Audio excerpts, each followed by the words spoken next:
Maka kemudian di hadapan Nabi Muhammad SAW, Utbah bin Abi Mu'aid itu membaca asyhadu an la ilaha illallah wa asyhadu anna Muhammadar Rasulullah, masuk Islam.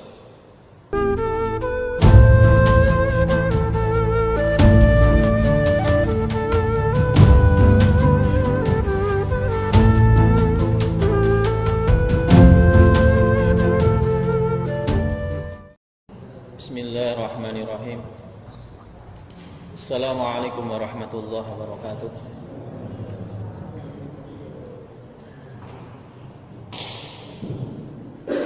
Innal hamdalillah nahmaduhu wa nasta'inuhu wa nastaghfiruh wa na'udzu billahi min shururi anfusina wa min sayyiati a'malina. Man yahdihillahu fala mudilla lahu wa man yudlilhu fala hadiya lahu. Asyhadu an la ilaha illallah wahdahu la syarika lah wa asyhadu anna Muhammadan abduhu wa rasuluh la nabiyya ba'dah. Wa qala Allah ta'ala fi kitabihil karim, a'udzu billahi minasy syaithanir rajim, ya ayyuhalladzina amanu taqullaha haqqa tuqatih wa la tamutunna illa wa antum muslimun. يا أيها الناس اتقوا ربكم الذي خلقكم من نفس واحدة وخلق منها زوجها وبث منهما رجالا كثيرا ونساء واتقوا الله الذي تساءلون به والأرحام إن الله كان عليكم رقيبا. اللهم إنا نسألك علما نافعا ورزقا طيبا وعملا متقبلا. رب اشرح لي صدري ويسر لي امري واحلل عقدة من لساني يفقهوا قولي. Amin ya rabbal alamin.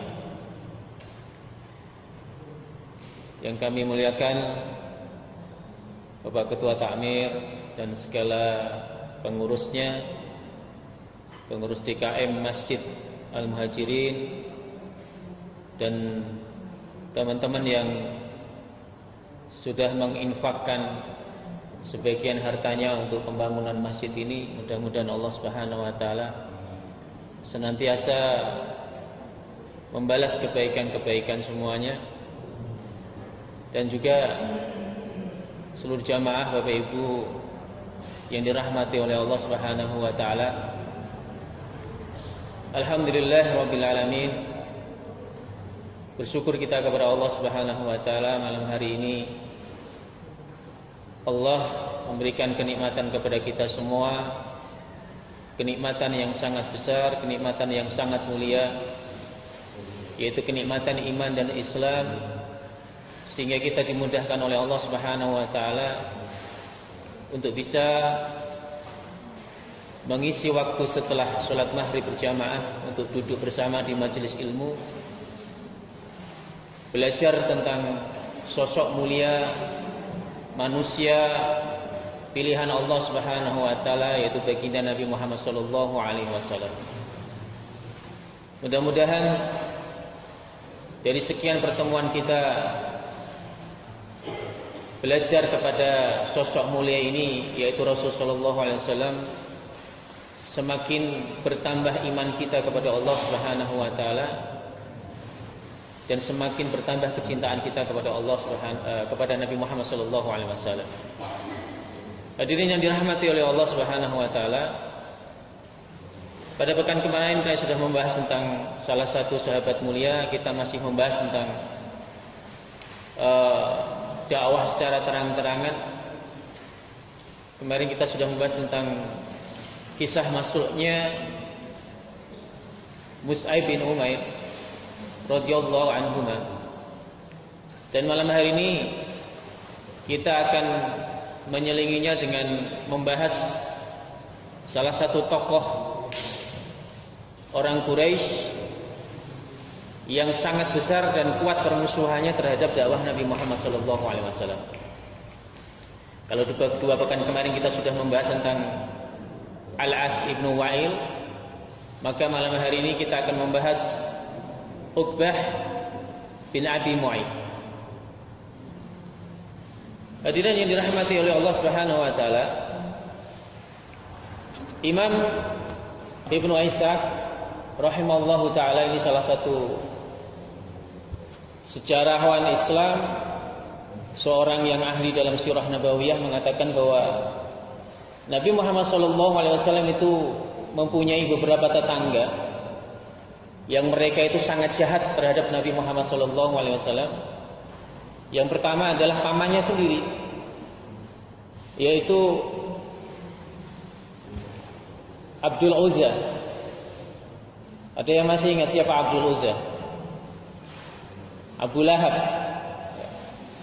Kemudian Rasul juga memiliki tetangga yang jahat lainnya, sebagaimana yang disampaikan oleh Imam Ibnu Ishaq, yaitu Al-Hakam Ibnu Al-As bin Umayyah.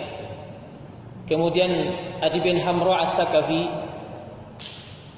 Ibnu Al-Azda Al-Huzali, dan tokoh yang kita bahas malam hari ini yaitu Uqbah bin Abi Mu'ayth.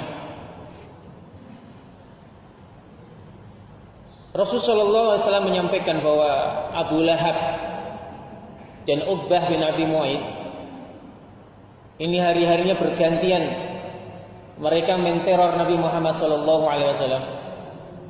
Kadang Abu Lahab itu melempari rumah Nabi Muhammad SAW dengan kotoran onta, dan hari berikutnya gantian Uqbah bin Abi Mu'ayth itu mengambil sembelihan onta yang ada di Mekah, kemudian bagian dalamnya, kalau orang Jawa bilang jeroannya, itu diletakkan di depan rumah Nabi Muhammad SAW. Aisyah radhiyallahu anha, ummahatul mukminin, istri Nabi Muhammad SAW, pernah mengatakan Rasul SAW itu pernah keluar dari rumahnya, kemudian mendapati rumah beliau itu pernah penuh dengan kotoran onta. Maka beliau mengatakan, wahai Bani Abdi Manaf, tetangga macam apa kalian ini? Ini kalimat yang ditujukan kepada Uqbah bin Abi Mu'ayth dan Abu Lahab. Ibnu Said An-Nas rahimahu ta'ala dalam kitab beliau Al-Uyun, yang sanadnya mengambil dari Urwah bin Zubair. Urwah ini adalah keponakan Aisyah radhiyallahu anha. Ini putra dari Abdullah bin Zubair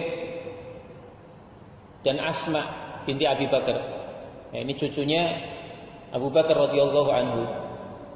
Beliau berkata bahwa Amr bin Utsman bin Affan, ini putranya Utsman bin Affan, meriwayatkan dari ayahnya yaitu Utsman bin Affan radhiyallahu anhu. Ia berkata, hal yang paling buruk yang dilakukan oleh orang-orang Quraisy terhadap Rasulullah SAW adalah suatu hari yang ini terjadi di hadapan Utsman bin Affan. Wa Rasulullah SAW saat itu sedang tawaf mengelilingi Ka'bah. Kemudian beliau ini memegang tangan Abu Bakar. Kemudian begitu Utsman datang, Utsman maka berada di antara Abu Bakar dan Rasulullah SAW. Begitu mereka mengelilingi Ka'bah, di sana ada Uqbah bin Abi Mu'ayth, kemudian ada Abu Jahal, kemudian ada Umayyah bin Khalaf yang sedang duduk di Darun Nadwah.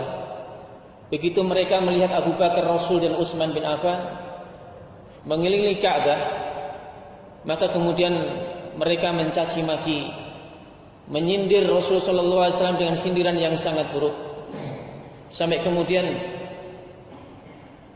Abu Jahal mengatakan, mari kita letakkan kaki kita di leher Muhammad. Maka kemudian Uqbah bin Mu'ayth mendahului Abu Jahal, kemudian dengan sangat keras dia menduduki Nabi Muhammad SAW sebelum dijatuhkan. Kemudian leher Nabi Muhammad SAW diinjak oleh Uqbah bin Abi Mu'ayth. Kemudian disusul oleh Abu Jahal. Tidak berapa lama Umayyah bin Khalaf juga ikut.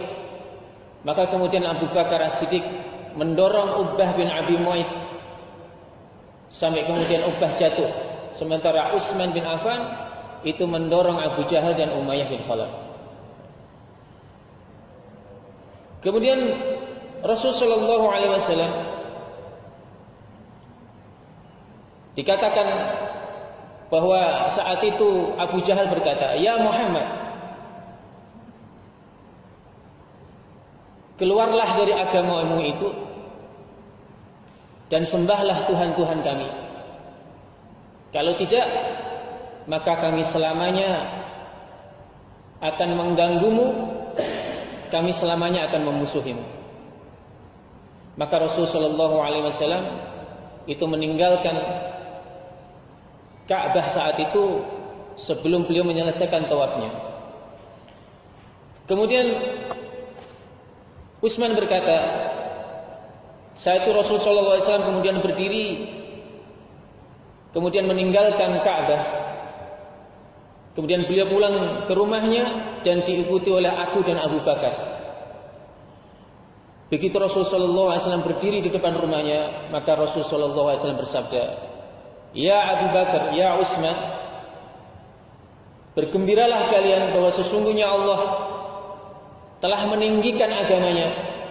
Allah telah meninggikan Islam, menyempurnakan kalimatnya, juga menolong nabinya. Dan sungguh mereka akan dibunuh oleh tangan-tangan kalian atas izin Allah Subhanahu wa taala." Ini Rasul mendapat kabar gembira dari Allah Subhanahu wa taala bahwa Abu Jahal, Umayyah bin Khalaf, kemudian Uqbah bin Mu'ayth yang sepanjang dakwah di Mekah itu Nabi dimusuhi luar biasa, Allah janjikan bahwa ketika orang ini nanti akan dibunuh oleh muslimin. Dan benar, nanti ketika tahun 2 Hijriah terjadi perang Badr, maka tiga-tiga ini yang disebut oleh Rasul sallallahu alaihi wasallam yang dijanjikan oleh Allah akan dibunuh oleh muslimin, itu mereka mati di perang Badr dalam keadaan nista, dalam keadaan terhina. Ya.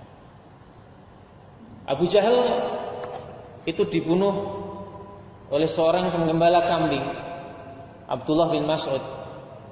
Kemudian Umayyah bin Khalaf itu dibunuh oleh mantan budaknya. Siapa mantan budaknya? Mantan budaknya Umayyah bin Khalaf siapa? Bilal bin Rabah. Ya. Kemudian Uqbah bin Abi Mu'ayth itu nanti dieksekusi oleh Nabi Muhammad SAW dari tangan Ali bin Abi Thalib setelah perang Badar selesai. Jadi tawanan dulu, Pak. Kemudian dieksekusi oleh Ali bin Abi Thalib. Bapak Ibu yang dirahmati oleh Allah Subhanahu wa taala, di dalam Sahih Al-Bukhari, Imam Bukhari rahimahullah taala meriwayatkan dengan sanadnya dari Urwah bin Zubair bahwa dia berkata, "Aku bertanya kepada Abdullah bin Amr bin As, beritahukan kepadaku gangguan paling dahsyat apa yang dilakukan oleh kaum musyrikin terhadap dakwah Nabi Muhammad sallallahu alaihi wasallam." Maka Abdullah bin Amr bin As mengatakan, tatkala Nabi Muhammad SAW sholat di hijr Ka'bah atau di hijr Ismail, tiba-tiba Uqbah bin Abi Mu'ayth berjalan menuju Nabi Muhammad SAW, lantas meletakkan bajunya di leher beliau dan mencekiknya dengan keras. Ya, baju atau sorban atau imamah itu dibawa di hadapan Nabi, kemudian Nabi dalam kondisi sholat itu dicekik. Ya, dengan bajunya tadi kemudian ditarik. Ya. Lantas Abu Bakar muncul dan menarik bahunya dan menjauhkan dia dari Nabi Muhammad SAW sambil berkata, "Apakah kamu akan membunuh seseorang yang beriman kepada Allah Subhanahu wa taala?" Itu kalimat Abu Bakar As-Siddiq radhiyallahu anhu. Kemudian Nabi Muhammad SAW mengatakan, saat itu benar-benar aku seperti orang yang hampir mati ketika dicekik sama Uqbah bin Abi Mu'ayth. Ya. Suatu hari nampaknya Uqbah bin Abi Mu'ayth ini sudah tersentuh dakwah Nabi Muhammad SAW. Karena setiap Nabi berada di Ka'bah itu beliau kan baca Quran itu. Sudah saya sampaikan bahwa dahulu kebiasaan Abu Jahal itu Pak, sebelum waktu subuh tiba, itu kan beliau ngintip di rumah Nabi Muhammad SAW, karena saat itu Nabi sedang qiyamul lail. Kemudian begitu waktu subuh datang, Abu Jahal keluar dari rumah Nabi, ya, dari mengintip suara Nabi Muhammad SAW sedang baca Quran. Ternyata ketemu sama siapa Pak? Abu Sufyan. Ketemu sama Abu Sufyan. Loh, ngapain kamu di sini? Ya. Abu Sufyan juga bertanya, lah kamu juga ngapain di sini? Ternyata mereka sama-sama mendengarkan bacaan Nabi Muhammad SAW. Maka kemudian Abu Jahal berkata, kita bersumpah berjanji pagi hari ini, besok kita tidak akan pernah lagi mengintip di rumahnya Muhammad. Baik, kita sepakat. Ternyata malam berikutnya mereka ketemu lagi, sedang mengintip mendengarkan Nabi Muhammad SAW sedang ngaji membaca Quran, dan mereka bersumpah kembali. Benar loh ya, besok tidak boleh kita datang ke sini lagi. Kita bersumpah ini, jangan sampai kita datang ke rumahnya Muhammad. Ternyata hari ketiganya sama Pak. Ternyata Masya Allah. Jadi Al-Quran itu di telinga orang kafir Pak, itu ternyata ngangeni Al-Quran itu. Jadi kalau ada orang yang mengaku beriman, mengaku Islam, kemudian tidak tumbuh dalam rohnya ini keinginan untuk mendengarkan Al-Quran, bosan membaca Al-Quran, ya maka saya kalah sama Abu Jahal Pak. Betulan itu. Abu Jahal aja kangen dengerin Al-Quran. Maka Uqbah bin Abi Mu'aid ini juga sama. Karena setiap hari Rasul di Ka'bah itu beliau membaca Al-Quran, maka Uqbah bin Mu'aid ini tersentuh dengan dakwah Nabi Muhammad SAW. Maka beliau mulai menghentikan siksaannya kepada Nabi Muhammad SAW. Maka suatu hari Uqbah bin Mu'aid ini mengadakan acara pesta. Semua tokoh-tokoh Quraisy, ya, yang ada di Mekah semua diundang, ya, dari Abu Jahal, Abu Lahab, Umayyah bin Khalaf, termasuk Nabi Muhammad SAW juga diundang untuk hadir di acaranya Uqbah bin Abi Mu'aid. Ketika Rasulullah SAW itu diundang, beliau menolak. Tapi kemudian beliau menyampaikan sebuah kalimat, ya Uqbah, aku mau hadir di undangan pestamu itu asal engkau mau masuk Islam. Kalimat Nabi Muhammad SAW. Jadi orang-orang Quraisy dulu Pak, kalau punya acara hajatan gitu, mereka sudah menyuguhkan makanan, minuman yang enak, kok kemudian tiba-tiba ada tokoh-tokoh Quraisy, salah satu tokoh Quraisy yang menolak, itu bagi mereka aib. Itu memalukan. Malu saya kalau Muhammad gak mau hadir. Maka demi untuk menghilangkan rasa malunya, dia mengatakan kepada Rasulullah SAW, ya Muhammad, aku mau bersaksi, aku mau bersyahadat. Maka kemudian di hadapan Nabi Muhammad SAW, Uqbah bin Abi Mu'aid itu membaca asyhadu an la ilaha illallah wa asyhadu anna Muhammadar Rasulullah, masuk Islam. Ya.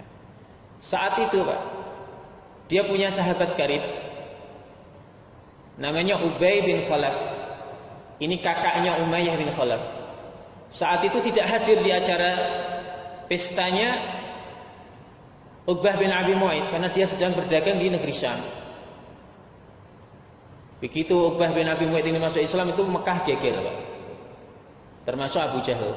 Tapi Abu Jahal itu tenang. Kalian gak usah panik katanya. Sebentar lagi dia akan murtad dari agamanya Muhammad. Kita tunggu Ubay bin Khalaf. Karena Ubay ini sama Uqbah bin Abi Mu'aid sangat dekat Pak. Sangat dekat, sahabat karib. Maka begitu Ubay bin Khalaf ini pulang dari Syam, itu segera Abu Jahal menemui.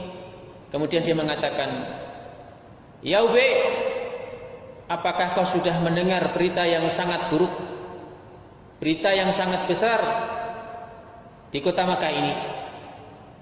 Apa yang kamu maksud wahai Abul Hakam? Temanmu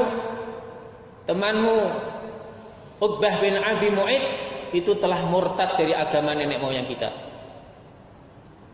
Maksudmu, apakah Utbah telah masuk Islam, masuk di agamanya Muhammad? Benar, kata Abu Jahal. Maka kemudian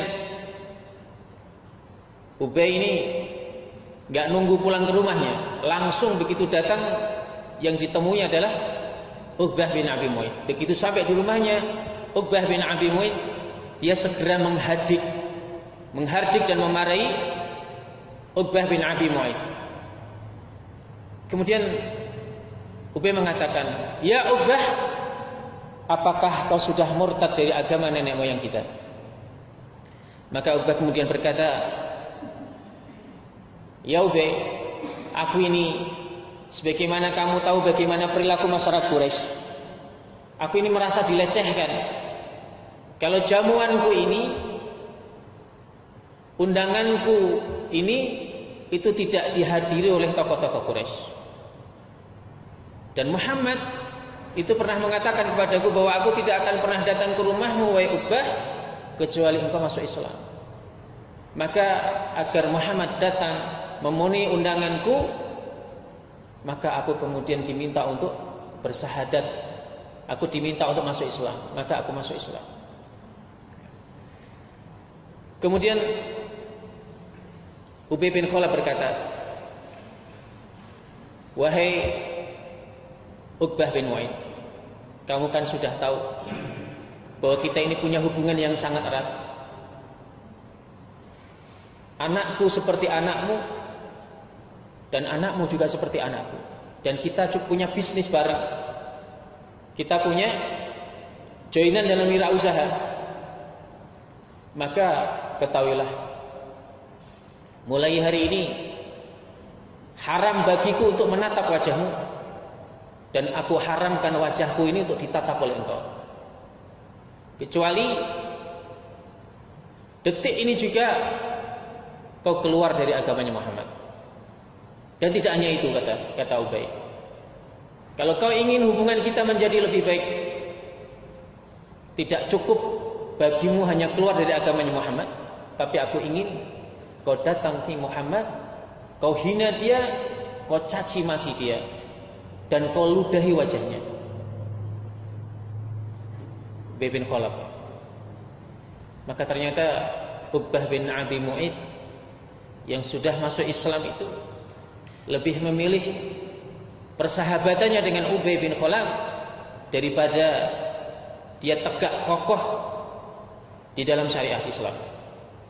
Maka kemudian tidak menunggu lama, dia langsung mendatangi Nabi Muhammad SAW, kemudian menghina Nabi Muhammad SAW dengan kata-kata kotor. Kemudian sebagaimana yang diminta oleh Ubay bin Khalaf, maka Uqbah bin Mu'ayth itu kemudian meludahi wajah Nabi Muhammad SAW. Ya. Imam Ibnu Ishaq itu mengatakan bahwa termasuk Imam Ad-Duha, ya, tatkala Uqbah bin Abi Mu'ayth ini meludah ke wajah Nabi Muhammad SAW, itu ludahnya kembali ke wajahnya Uqbah bin Abi Mu'ayth, kemudian membakar wajahnya dan kedua bibirnya hingga membekas, ya, dan bekas itu tidak hilang sampai dia terbunuh di perang Badar. Jadi meludahi Nabi, ludahnya itu balik ke wajahnya dia sampai membakar wajahnya dan membakar bibirnya, dan itu membekas sampai dia mati. Ini adalah salah satu mukjizat Nabi Muhammad SAW. Oleh karenanya ini pelajaran mahal buat kita semua, bahwa kita diminta oleh Nabi dan Allah untuk mencari teman yang baik di muka bumi ini. Jangan sampai kita ini punya teman yang justru teman itu menjerumuskan kita. Hati-hati. Imam Malik bin Dinar mengatakan, sesungguhnya jika engkau memindahkan batu bersama orang-orang yang baik, kata beliau, itu lebih baik daripada kalian memakan minuman dan makanan yang enak di dalam sebuah jamuan, tapi bersama orang-orang yang buruk. Kita mengangkat batu itu Pak. Ya, batu itu kan berat, capek, lelah. Itu lebih baik kita mengangkat batu bersama orang-orang baik Pak, daripada kita makan di sebuah jamuan yang makanannya enak, minumannya enak, tapi bersama orang-orang yang buruk. Itu kata Malik bin Dinar. Ya. Kemudian Allah Subhanahu wa taala berfirman tentang bagaimana kita harus mencari teman yang baik dalam hidup ini. Allah berfirman, "Innalladzina yu'dzuna Allah wa rasulahu la'anahumullahu fid dunya wal akhirah wa 'adza lahum 'adzaban muhina." Allah Subhanahu wa taala berfirman, sesungguhnya orang-orang yang menyakiti Allah dan Rasul-Nya, Allah akan melaknatinya di dunia dan di akhirat, dan menyediakan baginya siksa yang menghinakan. Jadi orang-orang yang berteman kemudian memusuhi Allah dan Rasul-Nya, itu Allah memberikan jaminan bahwa dia akan menjadi musuh Allah. Kemudian Allah Subhanahu wa taala akan menghinakan dia, akan mengalahkannya dia. Ya, sebagaimana kemarin kita sudah membahas tentang Abu Lahab. Ya. Abu Lahab itu setiap dakwah Nabi Muhammad SAW beliau keluar dari rumahnya menyampaikan kalimat ya ayuhan nas qul la ilaha illallah tuflihun, wahai manusia, katakan la ilaha illallah maka kalian akan beruntung. Setiap Rasul keluar dari rumah berdakwah itu selalu diikuti oleh Abu Lahab. Dan Abu Lahab membalas ucapan Nabi dengan mengatakan, wahai manusia, ini adalah pendusta, ini adalah pembohong, maka jangan ikuti dia, kata Abu Lahab. Jadi yang depan menyerukan tentang kalimat tauhid, yang belakang menyerukan ini pembohong, jangan kau ikuti sambil melempar batu.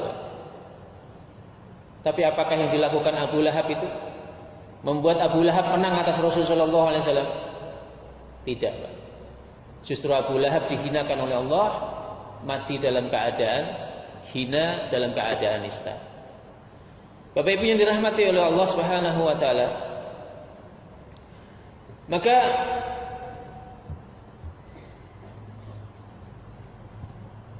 ada hadis dari Abu Musa radhiyallahu anhu bahwa Nabi Muhammad sallallahu alaihi wasallam itu mengatakan, seseorang yang duduk berteman dengan orang yang soleh dan orang yang jelek itu bagaikan berteman dengan pemilik minyak wangi dan pandai besi. Pemilik minyak wangi itu tidak akan pernah merugikanmu. Ya, meskipun kita datang ke tukang minyak wangi, Pak, kita nggak jadi beli, Pak, maka kita akan kecipratan bau wanginya. Tapi barang siapa yang berteman dengan pandai besi, maka minimal dia akan mendapatkan bau tidak sedapnya. Ya. Kemudian Rasulullah SAW juga mengatakan, al-mar'u ala dini khalilihi falyanzur ahadukum man yukhalilu. Seseorang itu akan mencocoki kebiasaan teman karibnya. Oleh karenanya, perhatikanlah siapa yang akan menjadi teman karib kalian. Jadi gampang, Pak. Jadi kalau saya ini menilai Mas Bintang ini baik atau buruk, Pak, itu tinggal saya melihat temannya. Kalau dia kumpulnya sama teman-teman yang soleh, duduk di majelis ilmu, ya, berjamaah di masjid, maka insya Allah ini beliau orang baik, Pak. Orang baik. Tapi kalau seseorang itu berkumpulnya dengan komunitas yang jelek, maka sebenarnya orang ini tidak jauh dari komunitasnya. Maka ulama mengatakan at-tuyuru ala anfahiyat taqa. Jadi burung itu berkumpul dengan sejenisnya. Burung dara berkumpul dengan burung dara, burung raja wali berkumpul dengan raja wali, ya, merpati dengan merpati. Jadi tidak bisa, Pak, burung dara berkumpul sama burung raja wali, nggak bisa. Tapi pernah suatu hari ulama itu mendapati ada burung dara itu mainnya sama burung raja wali, burung elang. Diamati sama seorang ulama, ini aneh ini. Ini burung dara kok kumpulnya sama burung elang. Begitu diperhatikan, subhanallah, Pak. Itu ternyata burung merpatinya dan burung elang tadi itu sama-sama kakinya pincang. Sama-sama kakinya pincang. Ya. Maka hari ini kan banyak itu komunitas ya. Ada orang sama-sama senang makan bakso kan. Maka ngumpul bikin klub namanya komunitas pemakan bakso kan begitu. Ada yang hobinya main sepeda, naik sepeda, komunitasnya ya, naik sepeda. Bahkan ada yang unik, Pak. Ada klub namanya Joko. Ya. Ternyata klub Jokonya itu semua yang pakai nama Joko. Ada Joko Prihatin, ada Joko Suprihatin ngumpul bikin klub namanya. Joko Klub namanya. Unik. Bahkan ada, saya pernah ini, Pak. Komunitas colokan listrik itu apa namanya itu? Colokan listrik itu, stop kontak itu. Ya, ada komunitasnya, Pak. Itu setiap ngumpul mereka bikin pengarahan. Misalnya begini, kalau kita ngecas HP itu, Pak. Kan suka-suka kita begini, Pak. Itu HP-nya kita cabut, tapi charge-nya kita biarkan nancep di stop kontak. Itu nggak boleh itu. Nggak boleh. Ya, itu ada komunitas seperti itu. Ya. Jadi sama. Makanya dulu saya diajari sama paman saya, Pak. Bagaimana cara menjual dengan baik. Ya. Sebelum menjual, kita diminta untuk mengetahui background orang yang mau kita tawari barang. Kalau orang itu suka sepak bola, maka kita harus punya ilmu tentang sepak bola biar nyambung. Betulan, Pak. Bisa dicoba ini, teman-teman yang pernah punya profesi salesman, itu harusnya begitu. Ya. Jadi punya sesuatu, punya kesukaan yang sama, itu akan memudahkan, ya. Orang yang satu suka bola, yang satu enggak nyambung, Pak, enggak nyambung. Ya. Makanya ini pentingnya teman seperti ini. Oleh karenanya Imam Al-Ghazali itu mengatakan bersahabat dan bergaul dengan orang-orang yang pelit, maka kalian akan tertular penyakit pelitnya. Tapi kalau kalian ini bersahabat dengan orang dermawan, maka kalian juga akan tertular sifat dermawannya. Ini pentingnya teman. Oleh karenanya para ulama ya ini memiliki nasihat yang luar biasa. Salah satunya adalah ulama Fudail bin Iyad. Itu beliau menyampaikan begini. Kalau saya ini lagi sedih, banyak masalah, punya kesulitan-kesulitan yang saya tidak punya solusinya, itu beliau cukup datang kepada temannya ahli ilmu, Pak. Itu cuman melihat wajahnya. Begitu saya melihat wajahnya, maka seakan-akan kesulitan saya itu hilang. Beban yang menghimpit jiwa saya itu hilang. Ibnu Qayyim Al-Jauziyah, itu salah satu guru beliau adalah Ibnu Taimiyah. Itu beliau mengatakan, saya ini setiap saya sedih, punya masalah besar, saya datangi guru saya, hanya duduk di sampingnya kemudian melihat wajahnya, Pak. Itu belum diberi nasihat loh, Pak. Belum diberi nasihat ini. Cukup melihat wajahnya, itu kesulitan itu sudah hilang. Maka ini pentingnya kita berkumpul dengan orang-orang yang soleh, orang-orang yang baik, orang-orang yang bisa memberikan nasihat kita kepada sesuatu yang baik, Pak. Oleh karenanya dulu Rasulullah SAW itu ketika terjadi perang Uhud, Pak, banyak sahabat-sahabat penghafal Al-Quran yang terbunuh, yang menjadi syuhada di Uhud. Kemarin sudah kita bahas bahwa kemuliaan orang penghafal Al-Quran itu, Rasul bertanya sebelum itu kan lubang kubur itu satu kuburan bisa dipakai 2-3 mayat. Itu sebelum dimasukkan di lubang kubur, itu Rasul bertanya, siapa di antara fulan dan fulan ini yang hafalannya paling banyak? Maka yang didahulukan dimasukkan itu orang yang hafalannya paling banyak, Pak. Kemudian yang menarik, Pak, masukkan di dalam satu kubur ini orang yang di dunia mereka itu bersahabat karib. Bersahabat karib, Pak, dimasukkan. Salah satu contohnya adalah Amr bin Jamuh, ya. Kemudian disatukan dengan Abdullah bin Maslamah. Ini ayahnya Jabir bin Abdillah. Masukkan dalam satu lubang.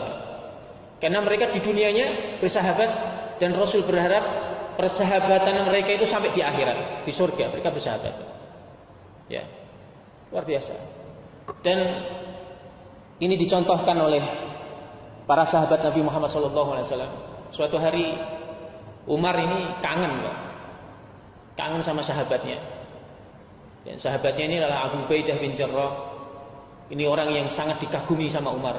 Jadi Umar itu orang yang mengagumkan, tapi dia ini sangat kagum dengan Abu Ubaidah bin Jarrah. Dan Abu Ubaidah bin Jarrah ini satu-satunya sahabat yang dijuluki Nabi Amin hadhil umat. Jadi orang terpercaya umat ini itu Abu Ubaidah bin Jarrah. Kangen Umar itu sama sahabatnya. Bahkan para ulama mengatakan seandainya Abu Ubaidah bin Jarrah itu masih hidup ketika Umar sudah wafat, maka yang menggantikan Umar itu Abu Ubaidah bin Jarrah. Tapi karena Abu Ubaidah ini mendahului Umar, ketika Umar meninggal, Abu Ubaidah sudah meninggal. Maka kemudian yang diangkat adalah Utsman bin Affan. Malam hari itu, Pak, sebelum beliau berangkat ke Syam, itu nggak bisa tidur, nggak bisa tidur. Ya, kita dulu kan pernah waktu kecil tuh kalau esok harinya dikabari mau piknik, malam harinya nggak bisa tidur ya, Pak ya. Itu Umar malam harinya nggak bisa tidur, Pak, gara-gara esok harinya pengen ketemu sama Abu Ubaidah bin Jarrah. Padahal perjalanan Madinah ke Syam itu bisa 1 bulan sampai 40 hari, Pak. Ya, itu dengan transportasi paling cepat hari itu kuda atau unta. Maka begitu ketemu dengan Abu Ubaidah bin Jarrah, itu berdua sama-sama berurai air mata. Pernah kita begitu, Pak? Ketemu sahabat kita, sahabat satu iman, ya. Kemudian lama nggak bertemu, salaman, berangkulan, berciuman sampai berurai air mata. Pernah kita seperti itu. Masya Allah. Ini sampai kemudian Umar mengatakan, ya Abu Ubaidah, aku ingin mampir ke rumahmu. Kata Abu Ubaidah, jangan Amirul Mukminin, kamu pasti kecewa. Umar ternyata memaksa, Pak. Begitu memaksa, maka kemudian Abu Ubaidah mempersilahkan Umar untuk datang ke rumahnya Abu Ubaidah bin Jarrah yang saat itu menjadi gubernur Syam. Gubernur Syam, bayangkan, gubernur Syam.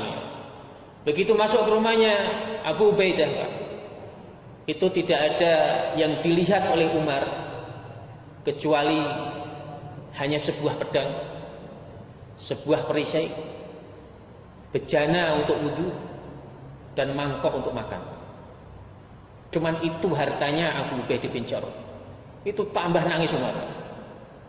Kemudian Umar menyampaikan sebuah kalimat, demi Allah, hari ini seluruh manusia telah dirubah oleh dunia ini, kecuali kamu, wahai Abu Ubaidah bin Jarrah. Ada, Pak, gubernur yang seperti itu? Cari, Pak, seluruh dunia gubernur seperti Abu Ubaidah bin Jarrah. Maka betul kalimat Rasul, amin hadhil umat, itu sebutan Abu Ubaidah bin Jarrah. Bapak Ibu yang dirahmati oleh Allah Subhanahu wa taala, terakhir ini bagaimana menyesalnya Uqbah bin Abi Mu'aid. Mudah-mudahan ini tidak menjadi penyesalan kita nanti. Begitu nanti Uqbah bin Abi Mu'aid ini mati, kemudian diminta pertanggungjawaban di sisi Allah Subhanahu wa taala, dan diceritakan nanti di akhirat ini. Uqbah menyesal, Pak. Dia mengatakan, ya wailata la yaitani lam atahid fulanan khalilan. Wahai celaka aku, kata dia, sekiranya dulu aku tidak menjadikan si fulan itu teman akrabku. Seandainya aku tidak menjadikan Ubay bin Khalaf itu menjadi teman akrabku, aku tidak mengalami nasib seperti ini. Nyesel, Pak. Kenapa dulu saya berteman dengan Ubay bin Khalaf? Seandainya aku itu mengikuti Muhammad, maka aku akan selamat. Tapi penyesalan itu sudah tidak ada manfaatnya. Maka di ayat selanjutnya, ya, di surat Al-Furqan ayat 29, laqad adallani anid dzikri ba'da ija'ani wa kana asyaitanu lil insani fudulan. Sungguh dia telah menyesatkan aku dari peringatan Al-Quran ketika Al-Quran itulah datang kepadaku, dan setan memang pengkhianat manusia. Jadi Al-Quran itu sempat singgah di hatinya Uqbah bin Mu'ayth. Tapi kemudian gara-gara setan, ya setannya dua Pak. Setannya ya Ubay bin Khalaf itu dan setan sesungguhnya. Ya. Maka kemudian dia berpaling, kemudian meninggalkan agamanya Nabi Muhammad SAW. Bapak Ibu yang dirahmati oleh Allah Subhanahu Wa Taala, nanti tolong dibuka surat Hud ayat 42 Pak. Ini juga penting. Ketika Allah Subhanahu Wa Taala berfirman, "Wa hiya tajri bihim fi mawjin kajibal, wa nada Nuhun nahu wa kana fi ma'zil, ya bunayya arkam ma'ana wa la takum ma'al kafirin." Ini bercerita tentang kisah Nabi Nuh alaihissalam dan anaknya. Allah berfirman, dan kapal itu berlari yang membawa mereka ke dalam gelombang laksana gunung-gunung. Dan Nuh memanggil anaknya, ya bunay, ya, yarkam ma'ana wa la takum ma'al kafirin. Wahai anakku, ya, naiklah ke kapal ini bersama kami dan janganlah engkau bersama orang-orang kafir. Yang menarik di kalimat terakhirnya itu Pak. Ya, apa namanya? Wala takum ma'al kafirin, dan janganlah kamu bersama orang-orang yang kafir. Tapi Nabi Nuh tidak mengatakan janganlah kamu kafir wahai anakku. Tapi yang dikatakan janganlah kamu bersama orang-orang kafir. Karena apa? Karena Nabi Nuh alaihissalam tahu bahwa anaknya saya itu masih kafir, kan? Masih kafir. Ya. Dan Nabi Nuh tidak mengatakan janganlah kamu kafir.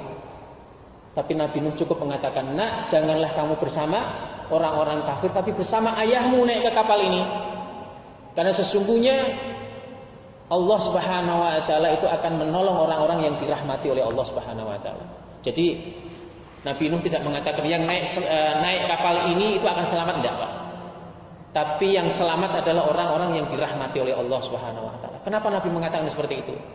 Karena begini, kamu tidak apa-apa kafir Pak, nak. Tapi kamu naik bersama kami. Karena kami ini orang beriman. Supaya apa? Kamu bisa melihat betapa bahagianya orang beriman. Kamu bisa melihat akhlaknya orang beriman.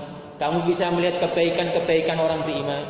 Sehingga dengan kamu melihat kebaikan-kebaikan orang beriman, ayahmu berharap, nak, kamu masuk Islam, kamu beriman. Tapi ternyata anaknya tidak mau. Anaknya lebih memilih bersama orang-orang kafir.